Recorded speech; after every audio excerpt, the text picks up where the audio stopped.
Assalamualaikum warahmatullahi wabarakatuh. Nama saya Puan Masyitah binti Said.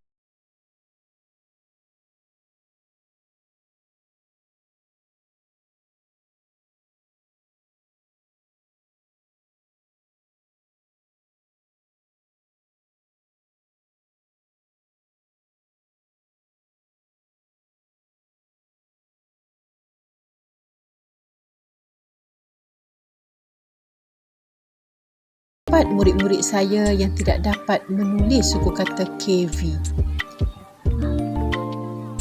Keadaan ini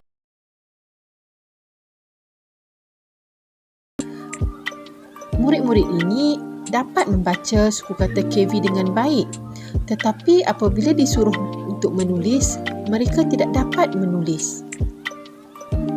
Apabila disuruh menulis suku kata tersebut, mereka keliru dan hanya menulis huruf vokal sahaja. Masalah ini berlaku disebabkan oleh tiada alat bantu mengajar yang bersesuaian dan murid tidak dapat memahami apa yang perlu ditulis. Kesukaran yang dihadapi menyebabkan murid menjadi cepat bosan dan kurang minat untuk belajar. Oleh itu, sebagai guru, saya perlu memikirkan cara yang sesuai untuk membantu murid meningkatkan penguasaan kemahiran menulis suku kata KV. Bagi mengatasi masalah tersebut, saya telah membina satu alat iaitu tapak tangan ajaib untuk digunakan oleh murid-murid bagi memberi gambaran kepada mereka apa yang perlu ditulis.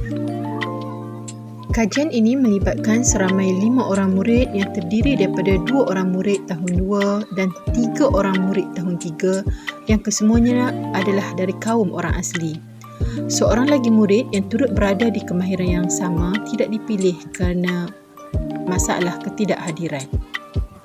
Objektif kajian ini ialah objektif am, memastikan murid dapat menguasai kemahiran asas membaca, menulis dan mengira 3M, dan murid dapat kembali ke kelas aliran perdana. Manakala objektif khusus pula ialah meningkatkan tahap kemahiran menulis murid, meningkatkan keseronokan dan minat murid terhadap pengajaran guru, dan mewujudkan interaksi mesra antara guru dengan murid, murid dengan guru dan murid dengan murid. Bagi pelaksanaan kajian, pengkaji telah memperuntukkan selama 60 minit untuk aktiviti yang dilakukan. Aktiviti yang pertama dilakukan selama 5 minit, iaitu pengkaji menerangkan tentang alat tapak tangan ajaib. Tapak tangan ajaib diedarkan kepada semua murid tanpa perlu berkongsi bagi mematuhi prosedur operasi standard SOP yang ditetapkan. Seterusnya, aktiviti yang kedua diperuntukkan selama 15 minit di mana murid melihat guru menggabungkan bunyi huruf konsonan dan vokal menggunakan tapak tangan ajaib. Contoh, kawan dengan A jadi ma. Kemudian, murid meletakkan kad huruf konsonan dan kad huruf vokal pada tapak tangan ajaib masing-masing. Murid akan membunyikan suku kata yang terhasil dengan menggerakkan tapak tangan ajaib seperti berdoa. Bagi aktiviti yang ketiga pula, peruntukan masa adalah selama 20 minit. Murid akan membunyikan suku kata yang disebut oleh guru dengan menggerakkan tangan mereka sendiri seperti berdoa. Lazimnya aktiviti ini dilakukan secara perlumbaan dengan mengambil kira kepatasan dan ketepatan jawapan. Contohnya, murid akan menyebut, doakan kepada cikgu bunyi tu. Ganjaran akan diberikan kepada murid-murid yang mendapat markah yang banyak. Dan akhir sekali, aktiviti yang keempat dilakukan dalam masa 20 minit di mana murid menulis suku kata KV pada papan putih atau pada buku tulis atau pada lembaran kerja. Penghargaan akan diberikan kepada murid yang dapat menulis dengan betul dan kemas. Daripada kajian yang dilakukan, terdapat 3 dapatan yang dapat saya perolehi. Yang pertama ialah kemahiran menulis di mana murid dapat menulis suku kata KV dengan baik dan betul. Yang kedua, keseronokan dan minat murid.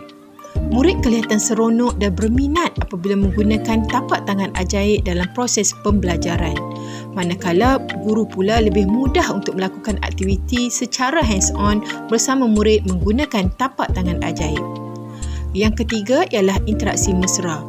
Tapak tangan ajaib boleh digunakan secara individu maupun berpasangan. Dengan itu, interaksi mesra antara guru dan rakan sekelas akan wujud. Sekarang kita akan menganalisis pensekoran ujian pra dan ujian pos berdasarkan dapatan kajian yang pertama iaitu kemahiran menulis. Jika pada ujian pra, kelima-lima sampel kajian tidak berjaya menulis suku kata KV dengan baik. Akan tetapi pada ujian pos, kelima-lima sampel dapat menulis suku kata KV dengan baik selepas menggunakan tapak tangan ajaib. Sebagai kesimpulan, saya bersyukur kerana melalui pelaksanaan intervensi teknik doa tapak tangan ajaib dapat meningkatkan kemahiran menulis murid-murid asli pemulihan khas sekolah saya. Proses PDPC menjadi lebih aktif dan menarik. Saya lebih yakin untuk mendidik mereka dan merasakan pengajaran saya lebih bermakna.